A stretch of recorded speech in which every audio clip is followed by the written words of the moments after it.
kinikilala sa akademya. Retired professor mula po sa University of the Philippines, Diliman, Department of Sociology, naging guro ng maraming kumukuha ng sosyolohiya. At pagdating po sa pananaliksik na ang tunguhin ay kwentong buhay at kwentong bayan, abay siya na ang isang masasabi po nating talagang lodi. Ayan. Okay, so huwag na natin patatagalin dahil kasama natin live na live si Dr. Clement Aquino, retired professor, UP Diliman, Department of Sociology. Ma'am Clem, magandang umaga po sa inyo. Ayan. Yan, okay.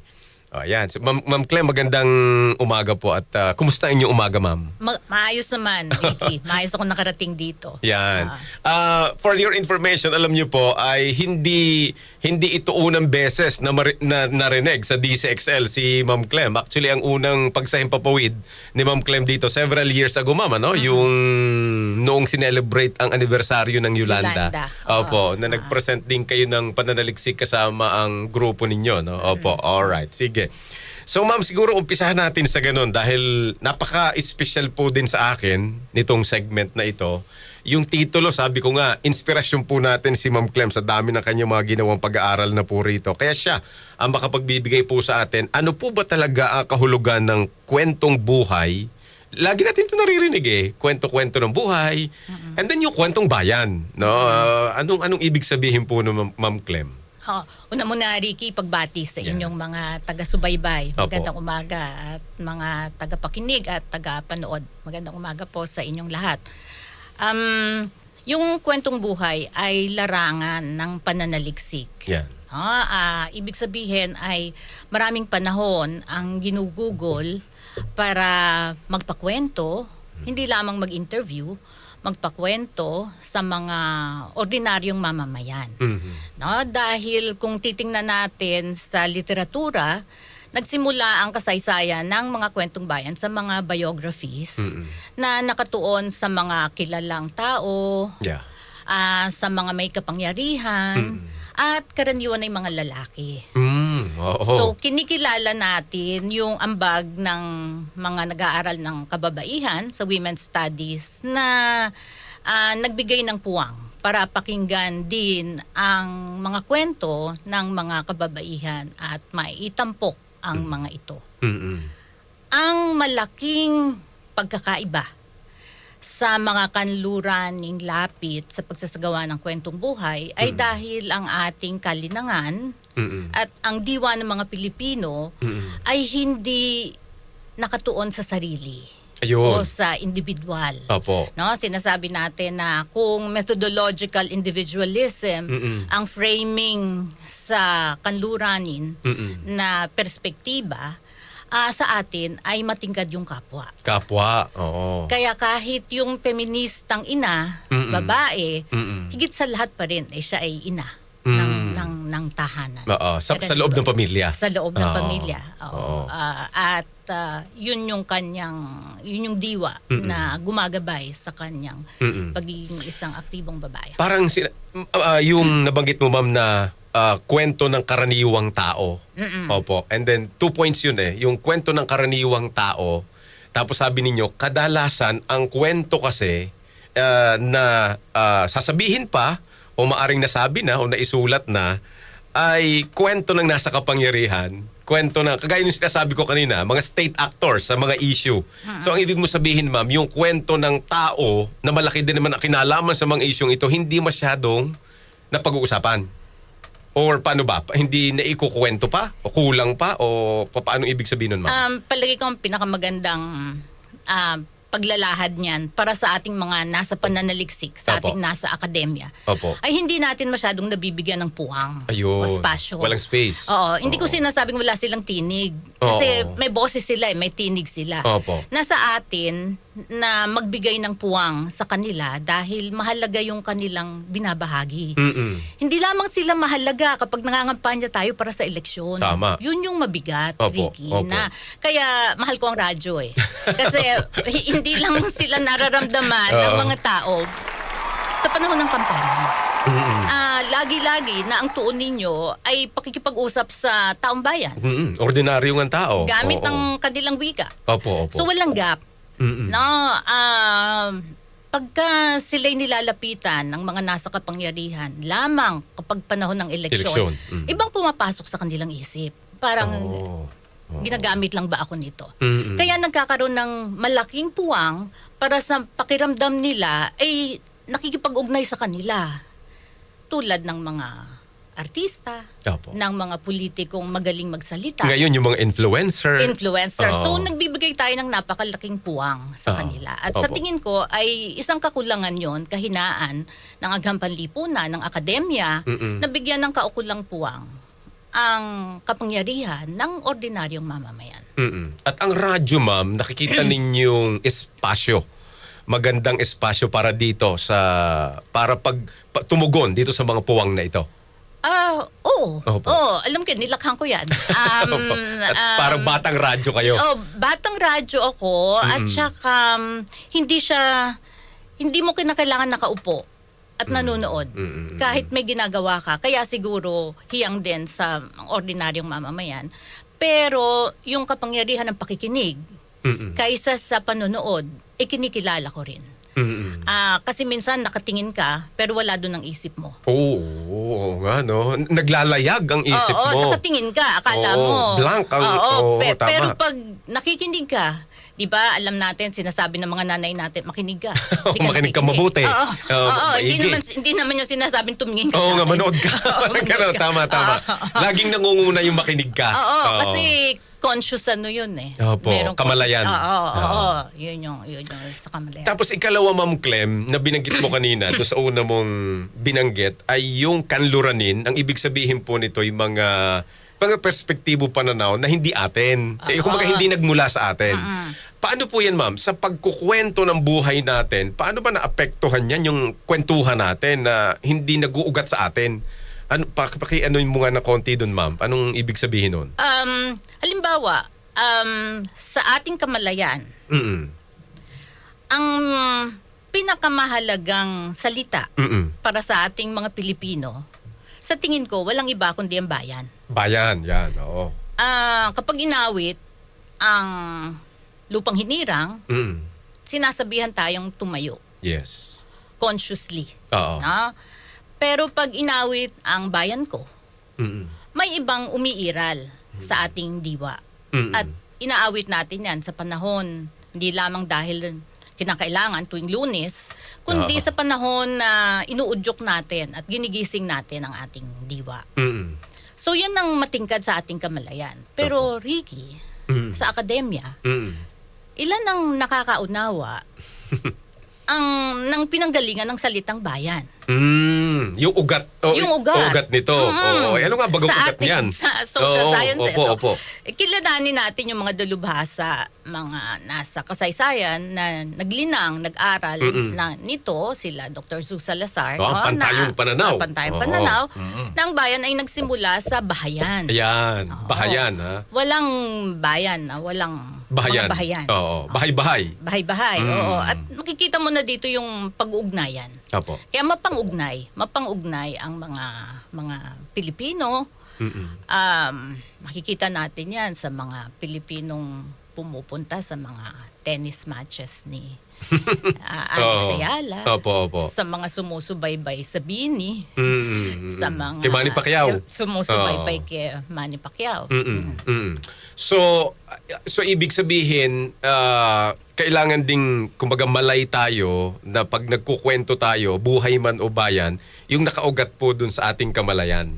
At sinasabi, sa akademya lang ba ito, ma'am? Kumbaga, paano ito tumatawid sa amin? Halimbawa rito, sa media, kayo ay taong radyo ka ninyo, bagamat ang aming lingwahe ay Tagalog, mostly Tagalog, Filipino, kumbaga, para mas correct, ika nga. Paano nangyayari na ang gamit naming perspektibo ay hindi atin? Kumbaga parang may ganun ba? May ganun ba kayo na-observe na television man o radyo man? Sandali, parang hindi ito nakaugat sa kamalayang Pilipino. May ganun bang ano? Oo naman. Oo naman. Kasi ang mga literatura na inyong tinitingnan, ang paglalahad ng mga datos, ay siyang dominanting sanggunian. Opo. Siyang dominanting perspektiba. Opo. At hindi naman kayo uupo para sabihin na ito ba'y kanluranin o ito ba'y lokal, Tama, no? tama. Walang ganung panahon. Mm-mm. Kaya nga lamang dahil malay kayo dun sa inyong imperatibo na kinakailangan kapagpahayag kayo at maintindihan kayo. So nagfi-filter kayo. Pero bigyan kita ng halimbawa. Malimit na ginagamit pa rin ni Ombudsman. Oo nga. May sali naman na tanod bayan. Oo nga, no? Sa Filipino yun, no? Tanod bayan, no? Oo. At mas madaling ipaliwanag sa mga mamamayan kung ano yung tanod bayan sa halip na kung ano yung ombudsman. Hindi kaya, Ma'am Clem, kasi ombudsman, yun na rin ang pumasok sa kamalayan ng tao, ng audience, na pag ginamit namin ang tanod bayan, baka naman lalong hindi maunawaan ang nakikinig. Hindi. Ombudsman kasi salita lang siya. Oh. Wala siyang katuturan. Sa bagay, binanggit mo na yan dati doon sa yung mga hindi kawatan yung bantay sa lakay. So kapag ginamit namin ang tanod bayan, ibig mo sabihin yung kahulugan nito, nakatanod, nakabantay sa bayan. Kasi kung tanod bayan ka, hindi ka dapat bantay sa lakay. So, mas alam pa nga ng mga ordinaryong mamamayan yung nangyari kaugnay ng flood control projects. Tama. Na mayroong mga nagbantay sa lakay. Bantay sa lakay. Oo nga, no? Kumbaga parang kahit na gamitin natin yon, medyo malilito sila ng kaunti sa salita, pero papasok sa kanilang kamalayan ang kahulugan. Kasi Wow! may engage ka nila tanod ka mo. Tanod kasi sila. Ba't may pinalusot? Sa atin nga sa Batangas, ma'am, diba, sa Tagalog, diba, bakit ka ba nakatanghod dyan? Ba't ka nakamulaga dyan? Alright, so naku, lumalalim tayo. Ma'am, ito pa sunod. So, bakit po kailangan nating ugnayin ang dalawang ito? Ito yung sabi ko na kanina na napaka-interesting yung binanggit sa akin. Kasi kami, lagi kaming kwentong buhay lang. Yung istorya ni Mang Juan, istorya ni Aling Tasing. Pero dito parang gusto nating tingnan, ano bang ugnayan ito sa bayan? Bakit ito mahalagang pag-ugnayin, Ma'am Clem? Pakipaliwanag nyo nga sa amin yan. Okay. Mabigat na hamon niya, Ricky, kasi mahabang paliwanagan. Mahaba. Kasi siguro yung ating, dahil tayo bahagi ng kolonyalismo, yung ating mga strukturang panlipunan, yung ating mga institusyon, Opo. ay hindi talaga atin. Inangkat yan Yeah. at inilapat sa ating konteksto. Merong tumutugma, merong hindi. So halimbawa, meron tayong Civil Service Commission, na napakahalagang institusyon, pero hindi pa natin lubos na nalilinang yan upang subaybayan ang ating iba pang politikal at ekonomikong institusyon. At dahil hindi yan matatag, ito'y nagagamit ng mga ibang puwersa. Okay. Pero kung malay tayo sa pagtataguyod ng ating bayan, iaangkop natin itong mga institusyon na to, hindi natin sila i-reject dahil sila'y banyaga, pero iaangkop natin ito sa kung ano ang tumatalima, sumusunod sa diwa ng ating bayan. Pwede ba magbigay ka ng halimbawa dyan, Ma'am? Halimbawa, yung nagtataka ako dun sa mga flood control projects natin. Opo. Okay? Na naging malaking issue at sineseryoso ng ating mga kababayan. Masyado siyang lumawig bago pumutok. Pero kung titingnan natin yung mga institusyon, alam natin yan, dapat may dokumentasyon. Okay. At nire-review yan, mga dokumentasyon na yan. Bakit naging ganito yung sa budget? Sinong nagbago? Sinong nakaupo sa pulong na yon? No? SOP yan eh. Alam natin sa akademya na bawat pulong may minutes. Nagme-minutes tayo dyan. Nasaan yun? At yan ay inaaprubahan ng mga So pag yan niluwagan natin sa pang-araw-araw na buhay, binubuksan natin talaga ang pinto para sa mga tiwaling gawain. Yun yung ibig ko sabihin na nariyan ang Civil Service Commission, pero hindi natin lubusang naiaangkop ito sa pang-araw-araw na pagsasabuhay ng ating mga institusyon. Upang hindi ang mga tao ay gumagalaw lamang, hindi nila naintindihan. Malaking bagay yung wika. Malaking bagay ang wika. Na naintindihan nila. Opo. At alam ko kahit sa Department of Health, nagsisikap na ngayon ng mga doktor na paliwanag ng husto sa wikang naintindihan ng mga mamamayan. Kasi malaki yung gap paano nila matutulungan yung kanilang sarili Tama. kung hindi nila naintindihan yung kanilang sakit o kung ano yung gamot na binibigay sa kanila. Sa korte, ma'am, halimbawa ngayon, may impeachment hearing, o magkokorte tayo sa trial, yung ICC trial, wala tayong magagawa doon. Kasi talagang naka-English yung Aba, trial. Vicky, may balita Opo.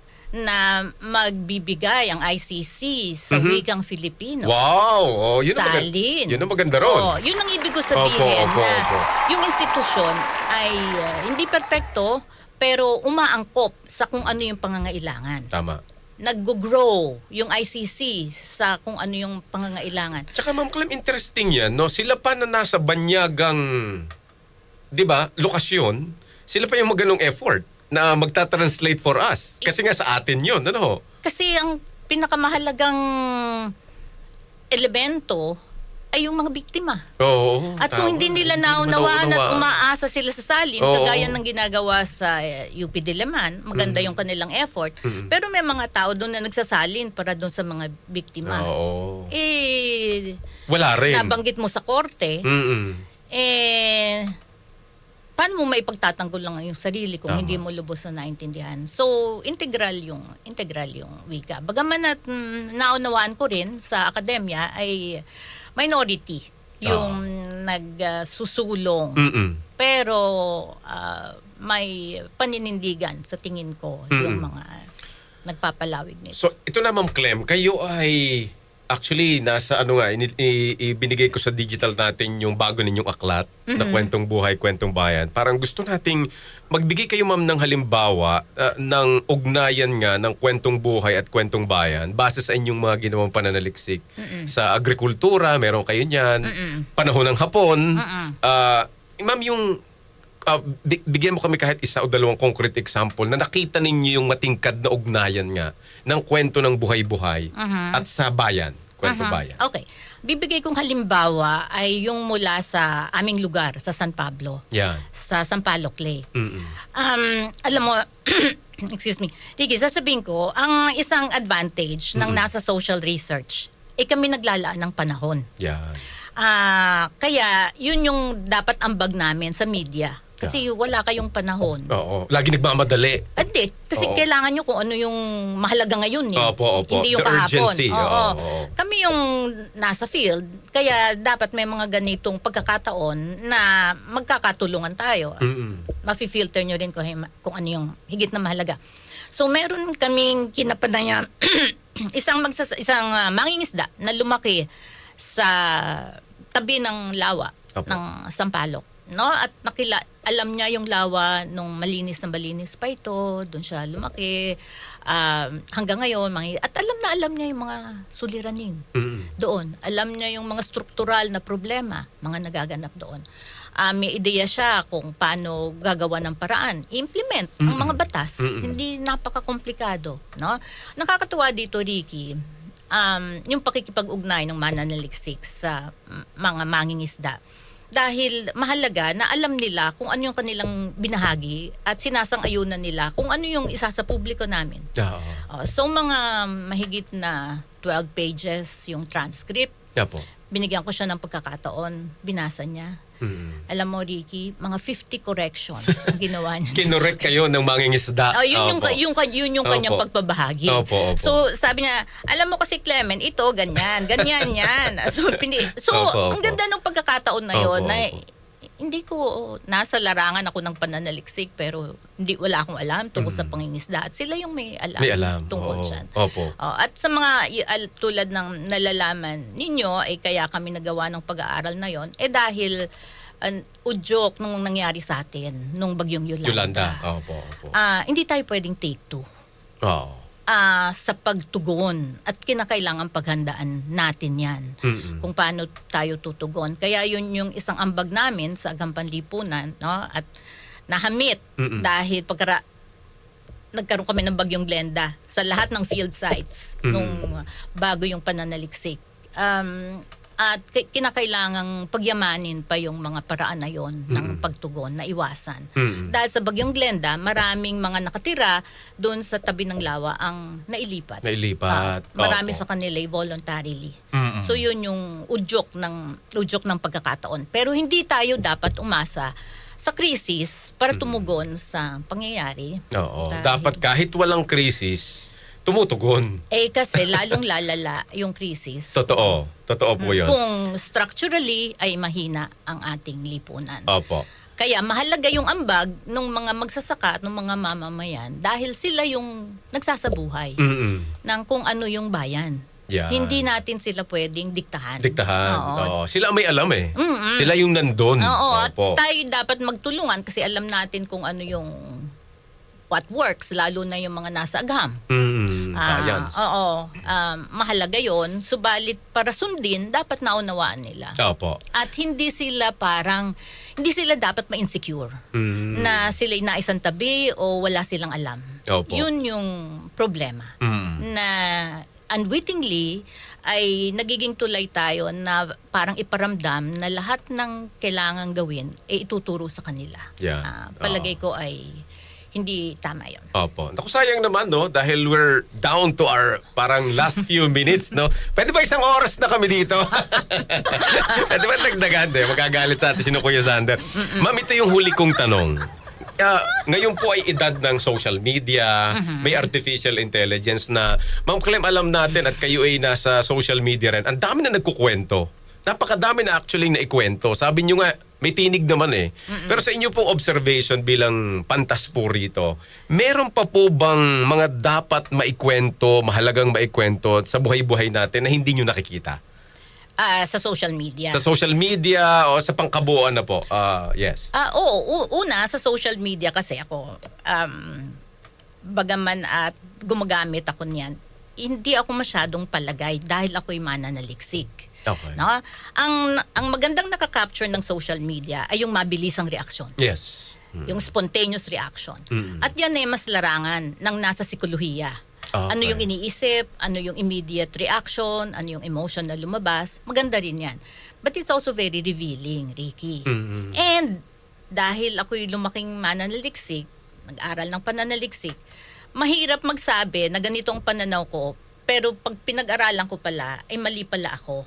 Mahirap kumambyo sa social media. Maaring yung nakinig sa akin kahapon, di makikinig sa akin bukas. So, mahirap yung pagkambyo at responsibilidad namin na ang sinasabi namin ay batay sa pag-aaral, maaring may kakulangan o mayroong pagkakamali, subalit may batayan. Opo. Parang naalala ko, Ma'am, yung metaphor dyan ng fine dining at saka, ano itong isa? Yung fast food. Parang sinasabi niyong gano'n. Na sa social media, fast food kasi, mabilisan eh. Tuwan-tuwa ako dyan pag kinukwento niyo yan kahit sa mga off-air nating kwentuhan. At ang mga mananaliksik, kaya matibay din ang kanilang mga pag-aaral. Kasi talagang fine dining eh, pinag-iisipan. No? May metodolohiya. Siguro slow cooking. Slow cooking. Hindi opo. namin minadali ang pagsasaing ng tulingan. Oy, naku, tulingan. Karoon 5 kilo kayo ng tulingan. Opo. Ma'am Clem, ganito, bilang huli na po ito, no? Pag inyong bibigyan ng halimbawang 1 o 2 salita, pagsasalarawan ang kwentong buhay at kwentong bayan, paano nyo naiisip? Parang in 1 word or 2 words. Ano ang kwentong buhay at kwentong bayan? Diwa ng Pilipino. Ordinaryong Pilipino, no? Sa kabuuan, meron tayong pag-uugnay. Meron tayong pag-uugnay. At yun yung pagtataguyod ng bayan. Yun. Opo. Kasi yan po, Ma'am Clem, ang gusto nating bigyan din ng espasyo dito sa segment pong ito, Ma'am Clem, na kayo po talaga ay inspirasyon ng segment na ito. Ma'am Clem, nasa inyo ngayon ang pagkakataon, mga kaibigan nating nag-abang, baka gusto po ninyong batiin at opo. Ako'y nagpapasalamat kay Dr. Ricky sa pagbibigay ng puwang para sa kwentong buhay at kwentong bayan sa kanyang segment. At nagpapasalamat sa mga tagapakinig ng DCXL at sa aking mga kaibigan at kaklase na sumusubaybay. Maghanda kayo at kukulitin ko ang inyong kwentong buhay para sa ating bayan ng San Pablo at sa ating malawakang bayan. Yun. Maraming salamat. Ayun. Ako, Ma'am Clem, salamat po. At alam nyo, pupunta pa kayo rito. 2 beses po nagpunta rito si Ma'am Clem. Yung una pa inong Wednesday. Talagang mananaliksik. Sabi ko sa kanila, ganyan ang mananaliksik. Talagang tinitingnan muna yung field. Kailangan nagpupunta muna para din maging at ease dun sa lugar. Ma'am Clem, thank you po ha. Maraming salamat. Maraming salamat po sa inyo. At sana'y maulit, Ma'am, kahit via Zoom or phone ng ating pag-uugnayan pag kami po ay nagnanais na makuha po ang inyong expertise at mabigyang saysay ito pinagdadaanan natin bilang Pilipino at saka bilang bayang Pilipinas. Maraming Okay. salamat. Tumawag lang kayo. Thank you. Ayan. So maraming salamat si Dr. Clem Aquino, retired professor po ng Department of Sociology sa UP Diliman. At yan ang ating pilot episode.